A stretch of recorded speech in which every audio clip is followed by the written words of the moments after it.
Hi, I'm Ben Hardy from Expert Village. Alright, now we're going to talk about preparing our cucumber. First you want to take your knife and cut off both ends of the cucumber.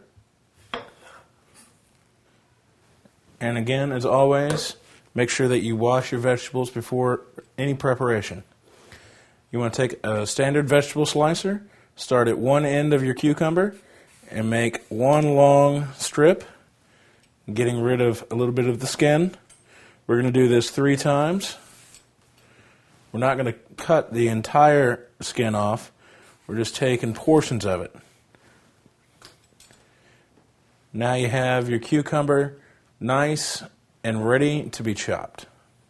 Now with cucumber, the reason that you would want to cut off these small ends of the outside skin is, one, it makes for great aesthetic value when serving, and also the human body has a little bit harder time digesting this skin, much like the shell of a peanut. So you want to eliminate that and make it easy for your body to digest.